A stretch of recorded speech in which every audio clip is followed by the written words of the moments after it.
অন্বেষণ নিঃশব্দে দেখা বেস্টসেলার হওয়ার পর বইমেলা করতে গিয়ে আমার প্রকাশক বললেন যে বাজারে নাকি রহস্য উপন্যাসের ভালো চড় আছে আর হাসির উপন্যাসের। তো আমি বললাম আগে তো কখনো রহস্য উপন্যাস লিখিনি, একবার চেষ্টা করেই দেখা যাক। লিখতে লিখতে মনে হলো যে প্রচলিত যে রহস্য উপন্যাসগুলো এতকাল ধরে চলে এসছে, সেই শার্লক হোমস থেকে আরম্ভ করে আগাথা ক্রিস্টি থেকে আরম্ভ করে হারকিউল পোয়ারো থেকে আরম্ভ করে মিস মার্পল, তারপরে আমাদের এখানে তাদেরই অনুকরণে ব্যোমকেশ বক্সী, ফেলুদা ইত্যাদি ইত্যাদি, সবই একটা ফিকটিশিয়াস ডিটেকটিভ নিয়ে তৈরি, যেটা বাস্তবে কখনো সম্ভব নয়। বাস্তবে খুনের কিনারা করে পুলিশ, এবং পুলিশের মেশিনারিতে প্রাইভেট ডিটেকটিভে ঢোকার ক্ষমতাই নেই। সেখানে এই যে কনসেপ্টটা এসেছিল, এটা হচ্ছে আগাস্টিস ডুপিন বলে একটা ক্যারেক্টার এডগার অ্যালেন পো যেটা প্রথম লিখেছিল, এবং সেখান থেকে প্রাইভেট ডিটেকটিভের কনসেপ্টটা আসে। কিন্তু যেটা সবচেয়ে জিনিস হচ্ছে, শার্লক হোমস যেটা করেছিল, শার্লক হোমস অ্যাকচুয়ালি ওটা একটা মানুষ, একটা ফিগারেটিভ মানুষ করেছিল। একটা ইনভেস্টিগেটিভ মেশিনারি যে কিভাবে কাজ করে সেইটার অ্যানালিটিক্যাল ব্যাখ্যা থেকে খুব সুন্দর ব্যাখ্যা দিয়েছেন, এবং সেখানে উনি একটা আর্টিফিশিয়াল শার্লক হোমস তৈরি করেছিলেন যে অ্যানালিটিক্যাল জিনিসটা জানে, কিন্তু সেটা বাস্তবে সেটা শার্লক হোমসের একটা কনন ডয়েলের একটা অন্য ধরনের সৃষ্টি। তারপর আগাথা ক্রিস্টি যদি সেই যে প্রাইভেট ডিটেকটিভের কনসেপ্ট থেকে বেরোতে পারলো না, যদিও আগাথা ক্রিস্টির নভেলগুলোর মধ্যে মনস্তত্ত্বের বিশাল আছে, এবং আমি দুজন লেখককে খুবই শ্রদ্ধা করি, একজন হচ্ছে আর্থার কনন ডয়েল, আরেকজন হচ্ছে আগাথা ক্রিস্টি। আগাথা ক্রিস্টি তার সাইকোলজিক্যাল বিন্যাসের জন্য। কিন্তু একবিংশ শতাব্দীতে যখন আমি রহস্য উপন্যাস লিখতে বললাম, তখন খুনির প্রাইভেট ডিটেকটিভ কেন খুনের ইনভেস্টিগেট করবে? খুনের ইনভেস্টিগেট পাড়ার পুলিশ করবে, লোকাল পুলিশ করবে, কিংবা কোনো রিপোর্টার করতে পারে, এবং যে খুনের ইনভেস্টিগেশন করছে সে তো সলিউশন নাও বার করতে পারে। এই নিয়ে একটা যেরকম ডিটেকটিভকে লোকে খুঁজছে, যেরকম খুনিকে লোকে খুঁজছে, সেরকম লোকে ডিটেকটিভকেও খুঁজছে। এই একটা নতুন কনসেপ্ট নিয়ে আমি লিখলাম আমার প্রথম রহস্য উপন্যাস চক্র। দারুণ হিট করলো, বেস্টসেলার শুধু হয়নি, এখন পর্যন্ত আমার সব বিক্রিত বইয়ের মধ্যে সবচেয়ে বেশি বিক্রি হয়েছে দেখা আর চক্র, আজও প্রত্যেক সপ্তাহে একটা দুটো করে বিক্রি হতেই থাকে। এরপরে আমি আস্তে আস্তে রহস্য উপন্যাসে হাত দিলাম। যখন ইংরেজি উপন্যাস লেখা ধরলাম, তখন পার্সুট একটা থ্রিলার। এর মধ্যে একটা জিনিস মনে রাখতে হবে যে রহস্য উপন্যাস এবং থ্রিলার দুটো আলাদা কনসেপ্ট। রহস্য উপন্যাস মানে একটা অ্যাপ্রিহেনশন, কিছু একটা ঘটবে কিন্তু ঘটছে না, এটা হচ্ছে রহস্য উপন্যাস। আর থ্রিলার মানে অ্যাকচুয়ালি অ্যাকশনটা ঘটছে। এটা আলফ্রেড হিচকক খুব ভালোভাবে ডিফাইন করেছেন। যাই হোক, এই দুটোকে আমি মিলিয়ে একটা নতুন জনরে তৈরি করার চেষ্টা করলাম আমার ইংরেজি উপন্যাস পার্সুটে। তারপরে চক্রের এই ইংরেজি অনুবাদ করেছে আমার দাদা পার্থপ্রতিম রায় ফালক্রম হিসেবে। এই দুটো করার পর আমি আরেকটা রহস্য উপন্যাসে হাত দিলাম, সেটা হচ্ছে জেনেটিক ক্লোনিং। এখন সায়েন্স বলতে গেলে, সায়েন্সটাকে লোকে যদি কঠিন প্রবন্ধ বলে, লোকে পড়তে চায় না। তার মধ্যে যদি একটা রহস্যের মোড়কের প্রবন্ধটা কিংবা একটা সাসপেন্স থ্রিলারের মোড়কে যদি ওটাকে প্রেজেন্ট করা যেত, তাহলে অনেক কিছু লোকের কাছে পৌঁছানো যায়। এই নিয়ে জেনেটিক ক্লোনিং এবং রেশিয়াল অরিজিনের ওপর একটা বিশাল তথ্য সমৃদ্ধ বই লিখলাম, যেটা হচ্ছে ইটার্নাল মেম। ইটার্নাল মেমের ব্যাপ্তি সারা পৃথিবী জুড়ে। সে সাউথ আমেরিকা থেকে পিউর্টো, সেখান থেকে ফিজি, বোরা বোরা, তাহিতি, কোথায় নেই। তার লন্ডন বিস্তৃতি অগাধ এবং তার ভাষা বৈষম্য অগাধ। তো যেটা অসুবিধা, ইংরেজির যেটা মুশকিল হয়ে যায়, দেশি লোকেরা যখন ভাষাটা যায় না বলে ওটাকে ইন্ডিয়ানকরণ করে লিখুন। ইন্ডিয়ানকরণ করে ইউরোপিয়ান স্ল্যাং হয় না, ইউরোপিয়ান স্ল্যাং ইউরোপিয়ান ভাষায় লিখতে হয়, এবং আমি সেই স্ল্যাংটাই লিখেছি, যেটা অনেকের কাছে হয়তো একটু বুঝতে অসুবিধা হয়েছিল, কিন্তু কিছু করার নেই। আপনি যে দেশে যাচ্ছেন সে দেশে আপনি যদি এখানে বসে দেহাতি ভাষা বলতে পারেন, তাহলে ইউরোপিয়ান স্ল্যাংও ওই স্ল্যাং বলতে পারেন। যেমন টিপিক্যাল একটা ল্যাঙ্গুয়েজ হচ্ছে, টিপিক্যাল হচ্ছে ব্রিটিশরা বলবে লু, আবার আমেরিকানরা বলবে জন একটা বাথরুমকে, কিংবা একটা টিপিক্যাল ওদের ল্যাঙ্গুয়েজে ওদের টাকাকে ডলারকে বলবে এখানে, এখানে বলবে ডলারের বাক্স আমেরিকান, আর আবার ব্রিটিশরা বলবে কুইট। সো আপনাকে প্রত্যেকটা দেশের ইন্ডিভিজুয়াল ভাষা, তাদের স্ল্যাং, এগুলো জানতে হবে। যাক, আমার পৃথিবী ঘোরার জন্য এগুলো খুব একটা অসুবিধা হয়নি, তাই নিয়ে ইটারনাল মেহেম লিখলাম। লেখার পর কিন্তু এটার ব্যাপ্তি অনেক দেশ ঘুরে। তখন আমার পাবলিশার বললেন এই তো বড় বড় সব জায়গা বুঝে এ তো সিনেমা করা যাবে না। সত্যি আমার বইয়ের সিনেমা করতে গেলে বাজেট প্রচণ্ড লাগে, এবং সেটা বাংলা সিনেমার কিংবা ইংলিশ এই লোকাল সিনেমার দেওয়ার অতটা ক্ষমতাই নেই। তো একটু লোকাল লেখো না, কিছু লোকাল কি লিখবো। এবার ভাবতে বসলাম যে লোকাল কি লিখবো, তার মধ্যেও কিছু নতুনত্ব তো দিতে হবে, তাহলে লোকে কেন লিখবে। আমি যদি আমার নিজের প্রথাকে ভাঙতে না পারি, নিজের জনরেকে ভেঙে নতুন কিছু ডেভেলপ না করতে পারি, তাহলে আমি কিছু প্রোগ্রেস করছি না। আমার কম্পিটিটর আমি, আমার কম্পিটিটর কেউ নয়, আমাকে নিজে এগোতে হবে। তো এই চিন্তা করতে করতে আমি ভাবলাম একটা অনেকদিন ধরে মাথায় ঘুরছিল একটা অঙ্ক নিয়ে একটা কিছু লিখবো। তো অঙ্ক নিয়ে কিছু লিখবে, এরকম হচ্ছে কোন একটা সিকোয়েন্সের অঙ্কর সিকোয়েন্স যেটা আগে লেখা হয়নি। অঙ্ক নিয়ে খুব বেশি থ্রিলার লেখা হয়নি। তো আমি ঠিক করলাম যে অঙ্ক যদি লিখতে হয় একদম স্ট্যাটিস্টিক্যাল ইনস্টিটিউটের প্রফেসরকে ইনভলভ করা দরকার, কেন অঙ্কর সঙ্গে জড়িত, তাহলে সাধারণ পুলিশকে দিলে অঙ্কটা সলভও করতে পারবে না। তাই একজন গল্পের মানে প্রধান চরিত্র, যাকে বলে ডিটেকটিভ বললে ভুল হবে, কারণ ডিটেকটিভ বললে কিছু হয় না, প্রধান চরিত্র স্ট্যাটিস্টিক্যাল ইনস্টিটিউটের প্রফেসর। খুনিকে আমরা জানি না, খুনি অত্যন্ত বুদ্ধিমান, এবং খুনি অন্য জায়গায় খুনটা হবার পর লোকে গিয়ে ডিসকভার করছে এটা খুন হয়েছে এবং কোত্থেকে হয়েছে এটা দিয়ে ইনভেস্টিগেশন চলতে থাকে। যখন আমি কনন্ড্রামটা লিখলাম তখন হচ্ছে খুনি বলে দিচ্ছে এই সময় এত তারিখে আমি খুন করবো, তুমি পারো তো থামাও। প্রফেসরকে বলে দিচ্ছে, পুলিশ বিশ্বাস করছে না, কথাবার্তা ফোনে SMS এ হোয়াটসঅ্যাপে বলে দিচ্ছে, যেরকম করে দিচ্ছে, এবং ব্যাপারটা ঘটছে এবং কেউ থামাতে পারছে না। এটা হচ্ছে বুদ্ধির খেলা।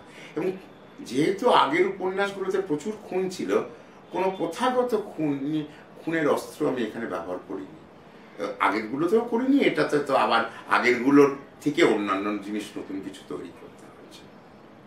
এরকম ভাবে একটার পর একটা খুনের কর্তা। এইটা হচ্ছে কনন্ড্রাম উপন্যাস। তো কনন্ড্রাম যেহেতু কলকাতার উপর বেসড এবং বাইরে কলকাতার বাইরে কোনো লোকেশন নেই, তো সিনেমা করার পক্ষে আইডিয়াল হবে। তো পাবলিশার বললো এটা তাহলে বাংলাও করে ফেলি, কেন এটা বাংলা সিনেমার পক্ষে তো আইডিয়াল।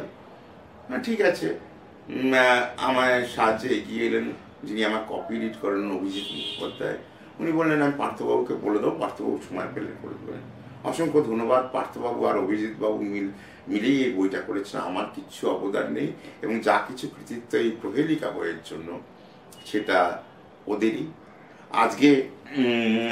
আজকে এই বইটা প্রহেলিকা উদ্বোধন করছি, এবং এই হচ্ছে প্রহেলিকার মলাট, এবং এটা যুগ্ম প্রচেষ্টায় এই বই প্রহেলিকার একটা জিনিস হচ্ছে অসম্ভব, হচ্ছে আমার বইয়ের যে ছবি আঁকে সে one of the best abstract artist, Aditi Chakraborty. প্রত্যেকটা ছবি সম্বন্ধে না বললে অপূর্ণ থেকে যায়, কেন এই ছবিটা যদি আপনি দেখেন, এই ছবিটা কিন্তু প্রথাগত কোনো ছবি না, এটা অদিতির মাথা থেকে খেলেছে, যে গল্পের সঙ্গে মিলিয়ে, নাম্বারিং সিস্টেমের সঙ্গে মিলিয়ে, ম্যাথামেটিক্সের সঙ্গে মিলিয়ে, কিবোর্ডটা কেন সেটা বই পড়লেই বোঝা যাবে, প্রত্যেকটা একটা সামঞ্জস্য মিলিয়ে একটা নতুন ধরনের কভার পেজ তৈরি করা।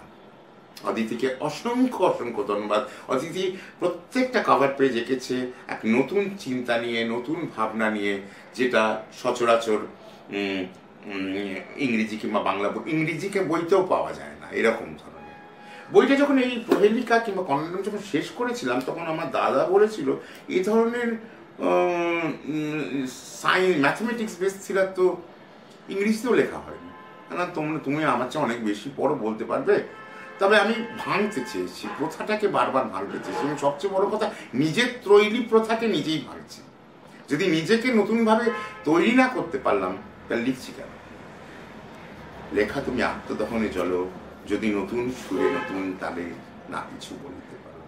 যাই হোক, কাব্য কথা না ছেড়ে এবার একটু কথায় আসি।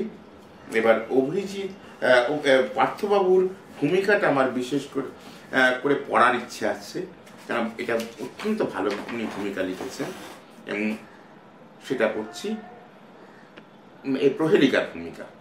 বাংলায় হুডনিট গোছের রহস্য উপন্যাস বা গল্পের জন্ম ঢের আগে হলো থ্রিলারধর্মী গল্প উপন্যাসের সম্ভার খুব বেশি দিন জায়গা করে নিতে পারেনি। গত শতকে 6 বা আরেকটু পিছলে বড়জোর 5 দশকে এই জ্বরের কাহিনীমালা আস্তে আস্তে বাঙালি লেখকদের নজর টানতে শুরু করে। প্রবল গতিমা এইসব লেখা তখন যারা লিখতে চেষ্টা করেছিলেন তাদের সামনে সব থেকে বড় সমস্যা ছিল প্রধানত চোখে পড়ার মতো ওঠা পড়াহীন নিস্তঙ্গ বাঙালির জনজীবন। ফলে শরদিন্দু বন্দ্যোপাধ্যায় বলুন বা রিয়ানচন্দ্রন গুপ্তদের মতো প্রবল জনপ্রিয় লেখক থাকা সত্ত্বেও Bangla James Hadley Chase, Desmond Bagley বা ফ্রেডরিক ফোর্সাইথের দেখা পার্থক্য পাননি। তখন তাই আমাদের স্বাদ মেটাতে হতো এই ধারার বিদেশি লেখকদের লেখার কিছু প্রায় অক্ষম বাংলা অনুবাদ বা তাদের ছায়াবলম্বনী, নিঃসন্দেহে কিছু বাহ্যত কিছু আপাত সিরিয়াস অথচ চরিত্রে মূলত পাল্প ঘরানার লেখাপত্র গোগ্রাসে দিলে।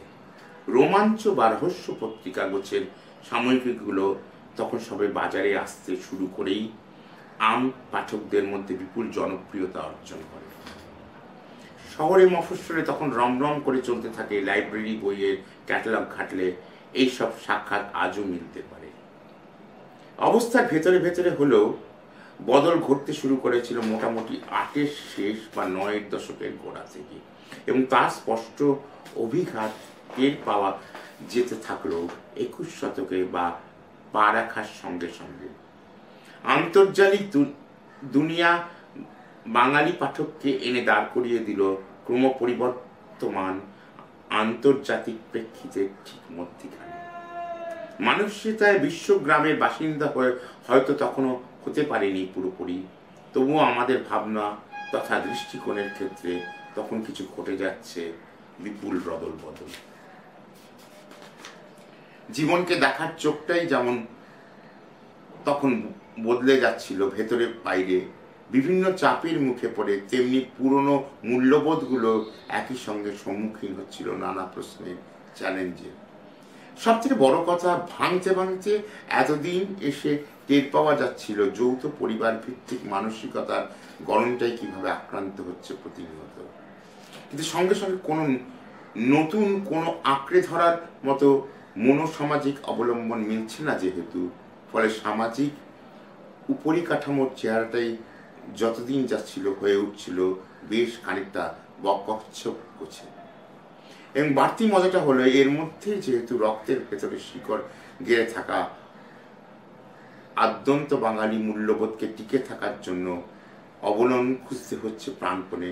ফলে উপরে উপরে আপাত ঘটনাহীন জনজীবনের চেহারাটা হয়তো বজায় থাকছিল ঠিকই, কিন্তু তার গরম টোল খাচ্ছিল স্তর। ডক্টর অনিরুদ্ধ বসুর পঞ্চম থ্রিলার কননরামের অনুবাদ প্রহেলিকার ভূমিকায় অনুবাদকের তরফে এতগুলো কথা বলে নেওয়া দরকার হলো এই কারণেই এর বৈশিষ্ট্য।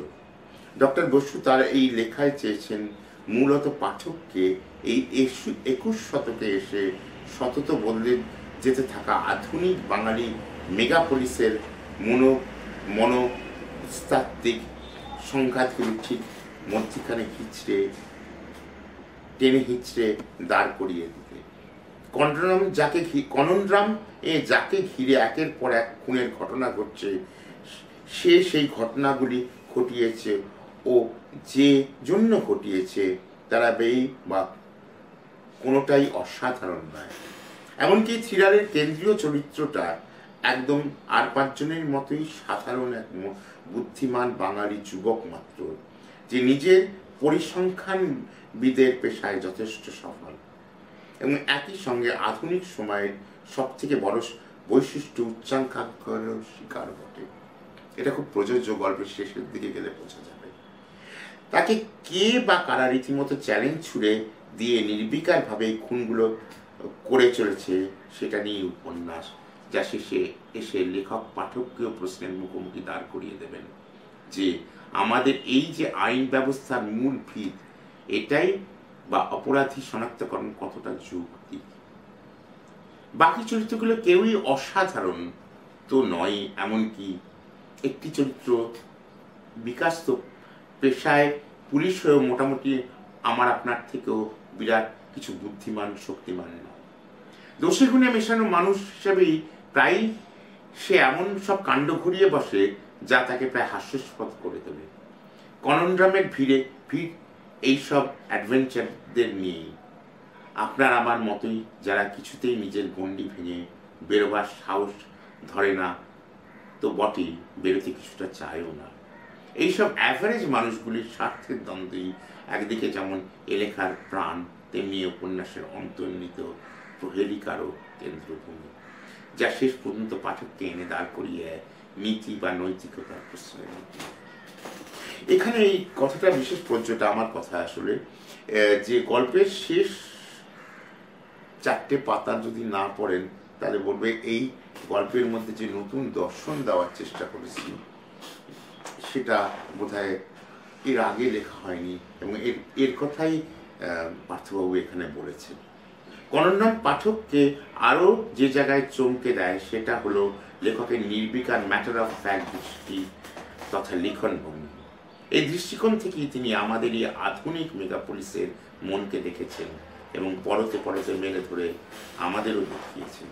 নিপুণ যে ভাষাভঙ্গিতে এখানে কাহিনীকে বোনা হয়েছে তা অনুবাদ প্রাণপণ চেষ্টাতেও শেষ পর্যন্ত ঠিক কতটা ধরা গেল তা বলবেন পাঠকরা।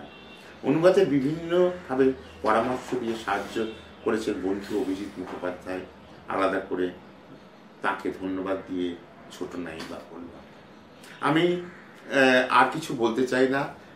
এই ভূমিকার পরে শুধু পার্থবাবু আর অভিজিৎবাবুকে এই উদ্বোধনে ধন্যবাদ জানাচ্ছি। তাদের প্রচেষ্টাই আজকে প্রয়ালিকার প্রকাশ।